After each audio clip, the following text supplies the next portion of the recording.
नमस्कार मित्रों, Alvin classes के यूट्यूब प्लेटफॉर्म पे आपका बहुत बहुत स्वागत है। मेरा नाम विवेक है। आज हम बात करेंगे अमेरिकी थिंक टैंक की एक रिपोर्ट आई है। उस रिपोर्ट में बताया गया है कि भारत में कब और कैसे नफरती भाषण फैलाए गए। नफरती भाषण फैलाने में क्या उत्तर प्रदेश के मुख्यमंत्री का कौन सा स्थान है, या ममता बनर्जी, या जो भी है, इस पूरे अमेरिकी थिंक टैंक की जो रिपोर्ट बता रही है वह भारत में पिछले वर्षों की तुलना में नफरती भाषणों की संख्या में बेतहाशा जो वृद्धि हुई है उसके बारे में यह रिपोर्ट बयां कर रही है। इस पूरे वीडियो सेशन में हम यह जानेंगे कि वह नफरती भाषण क्या होते हैं, किस विषय को लेकर अगर कोई व्यक्ति अपनी बातों को रखता है जन सामान्य के बीच लोक मंचों के द्वारा तो वह नफरती भाषण की श्रेणी में आता है। इस पूरे वीडियो सेशन में हम इसी मुद्दे पर बात करेंगे। वीडियो सेशन में आगे बढ़ेंगे उसके पहले अगर आप हमारे एल्विन क्लासेस चैनल से नहीं जुड़े हैं तो चैनल से जुड़िए, बेल आइकन का बटन दबा दीजिए ताकि जो भी वीडियो आए उसका नोटिफिकेशन आप तक पहुंचे और आप हमसे जुड़ सके। आइए वीडियो के टाइटल को समझेंगे और क्या कहता है अमेरिकी थिंक टैंक, इसके बारे में भी हम बात कर लेंगे। भारत में नफरती भाषण को लेकर अमेरिकी थिंक टैंक की रिपोर्ट क्या कहती है। खबर यह है, भारत में नफरती भाषण को लेकर अमेरिकी थिंक टैंक की जो रिपोर्ट आई है वह निश्चित तौर पर जो सामान्य लोग हैं, तटस्थ लोग हैं, न्यूट्रल व्यक्ति हैं, वो उनको सदमा पहुंचा सकती है। अमेरिका के वाशिंगटन स्थित एक थिंक टैंक है। थिंक टैंक मतलब विचार करने वाली व्यवस्था, लोगों का समूह, कंपनी, जिसका नाम है centre for study of organised hate. Centre for study of organised hate के द्वारा, जिसको हम CSOH कहते हैं, उसकी एक रिपोर्ट आई है और यह रिपोर्ट बता रही है कि भारत में पिछले 2 वर्षों में नफरती भाषण 97% तक बढ़ा है।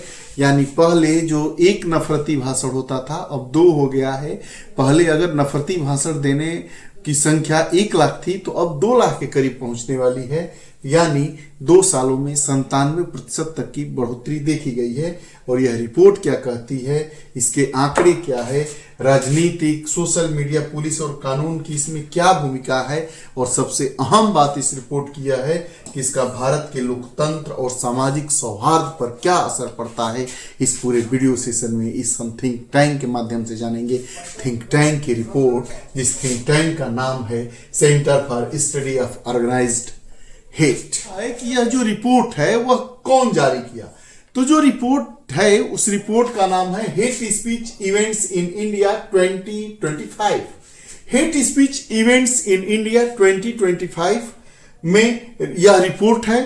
संस्था centre for study of organised hate, यह अमेरिका की एक थिंक टैंक वाशिंगटन स्थित संस्था है। स्थान वाशिंगटन DC, अमेरिका। यह कैसी संस्था है जिसका नाम centre for study of organised hate CSOH है। यह एक गैर लाभकारी यानी NGO है, गैर लाभकारी और गैर पक्षपातपूर्ण थिंक टैंक होने का दावा करती है। और जो UN यानी संयुक्त राष्ट्र की परिभाषा के आधार पर यह इसको तैयार किया गया है। अब संयुक्त राष्ट्र की परिभाषा हेट स्पीच के संबंध में क्या है, यानी किस स्पीच को हेट स्पीच की श्रेणी में रखा जाता है। यानी अगर हम संयुक्त राष्ट्र की परिभाषा को देखें तो संयुक्त राष्ट्र की परिभाषा के अनुसार भी कोई भी भाषण, बयान या व्यवहार जो किसी व्यक्ति या समूह को परेशान करता है उसको हम हेट स्पीच नाम देते हैं।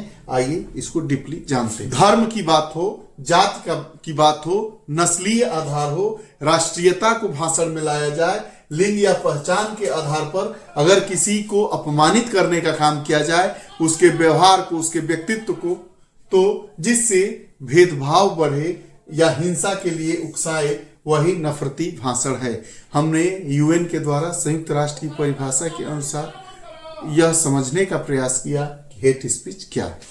अब मुख्य आंकड़े क्या इसमें बताते हैं। 2025 में कुल नफरती भाषणों की संख्या भारत में 1318 थी।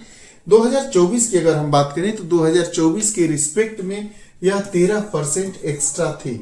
और अगर 2023 की तुलना में बात करें तो यह 97% की वृद्धि को परिलक्षित करता है। किन समुदायों को निशाना बनाया गया। प्रश्न यह उठता है कि जो भारत में 2025 में कुल 1318 नफरती भाषण दिए गए थे।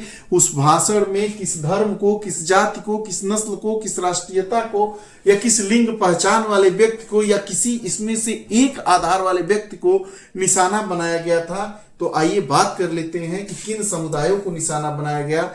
तो 98% मामलों में मुस्लिम और ईसाई अल्पसंख्यकों को निशाना बनाया गया है और मुस्लिम समुदाय पर जो नफरती भाषण दिए गए हैं उनकी संख्या 1156। ईसाई समुदाय पर 162 मामले यानी 41% की बढ़ोतरी दर्ज की गई है। और अगर हम बात करें कि राज्यवार स्थिति क्या है नफरती भाषणों की जो दर्ज की गई है, तो उत्तर प्रदेश में सर्वाधिक नफरती भाषण दिए गए हैं, हेट स्पीच दिए गए हैं।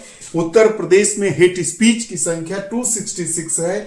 वहीं अगर हम महाराष्ट्र की बात करें तो 193 है, मध्य प्रदेश की बात करें 172 है, उत्तराखंड की बात करें 155 है, दिल्ली की बात करें 76 है। और यह जो पूरी घटनाएं हैं, अगर 100 हेट स्पीच दिए गए हैं तो उसमें से 88 जो हेट स्पीच है वह बीजेपी शासित राज्यों में दी गई है। विपक्ष शासित राज्यों में 2024 की तुलना में 34% की कमी आई है। यानी जो नफरती भाषण देने और देने वालों की संख्या है, तो वह भाषण वहां दिए जा रहे हैं जहां पर ज्यादातर राज्यों में, क्षेत्रों में भारतीय जनता पार्टी की सरकार है। यह हम नहीं, यह रिपोर्ट बयां कर। हेट स्पीच देने वाले में वो top speakers as per report, यह जो रिपोर्ट है उसमें सर्वाधिक हेट स्पीच किसने दिया है, तो उत्तराखंड के मुख्यमंत्री पुष्कर सिंह धामी 71 हेट स्पीच दिए हैं, प्रवीण तोगड़िया 46, अश्वनी उपाध्याय 35, योगी आदित्यनाथ भी हेट स्पीच देने में पीछे नहीं है। उत्तर प्रदेश के मुख्यमंत्री हैं 22 हेट स्पीच दिए हैं, जो यह रिपोर्ट बता रही है, और यति नरसिंहानंद 20 दिए हैं। और यह रिपोर्ट के आरोप है, अंतिम निर्णय अदालतों का विषय है। अब प्रश्न यह उठता है कि किस तरह की भाषा इस्तेमाल हुई। तो लव जिहाद, लैंड जिहाद, थूक जिहाद, वोट जिहाद, यह जो भाषा थी, यानी लव जिहाद क्या है? लव जिहाद मतलब अल्पसंख्यकों के द्वारा जो बहुसंख्यक लोग हैं उनकी लड़कियों को प्रेम में फंसाकर शादी करना लव जिहाद होता है। लैंड जिहाद उसी प्रकार का एक जिहाद का रूप है। थूक जिहाद मतलब हम थूकते हैं। आप देखे होंगे कि कोरोना काल में यह हल्ला उड़ा था, ये जो भी बातें थी कि जो थूक के माध्यम से नोटों को जो मुस्लिम लोग हैं वह फेंक दे रहे हैं और जो लोग नोट उठा रहे हैं उन पर यह कोरोना वायरस अटैक कर रहा है और वह कोरोना से संक्रमित हो जा रहे हैं। 308 भाषणों में हिंसा की खुली अपील की गई। इस मामलों में हथियार उठाने की बात की गई है और 276 मामलों में पूजा स्थलों को तोड़ने की मांग की गई है। ये हेट स्पीच है जिनके बारे में यह रिपोर्ट बता रही है। सोशल मीडिया की भूमिका इसमें भी बहुत अहम हो जाती है। तो 1278 भारत भाषण सोशल मीडिया पर है। फेसबुक पर सर्वाधिक हेट स्पीचेज है जिनकी संख्या 942 है। वीडियो पड़े हैं यूट्यूब पर 246 है, इंस्टाग्राम पर 67 है और एक्स जिसको ट्विटर कहा जाता है 23 ऐसे सोशल मीडिया प्लेटफॉर्म है जहां पर इतनी संख्या में हेट स्पीच की वीडियोस पड़ी है। जब हम बात कर लेंगे, फेसबुक पर सर्वाधिक 942 वीडियोस है, यूट्यूब पर 246 है, इंस्टाग्राम पर 67 है, एक्स जिसका नाम ट्विटर था पहले 23 है। प्रशासन की इस पर क्या भूमिका है, प्रश्न यह उठता है। तो सुप्रीम कोर्ट ने जुलाई 2025 में सभी सरकारों को यह निर्देश दिया है कि कर्नाटक ने hate speech and hate crime bill pass किया, लेकिन कर्नाटक ने hate speech and hate crime bill pass कर दिया है। सुप्रीम कोर्ट ने जुलाई 2025 में सभी राज्यों को निर्देश दिया था, लेकिन कई मामलों में एफआईआर ही नहीं दर्ज होती है, राजनीतिक संरक्षण का आरोप लगाया जाता है और पुलिस की निष्क्रियता की बात की जा रही है।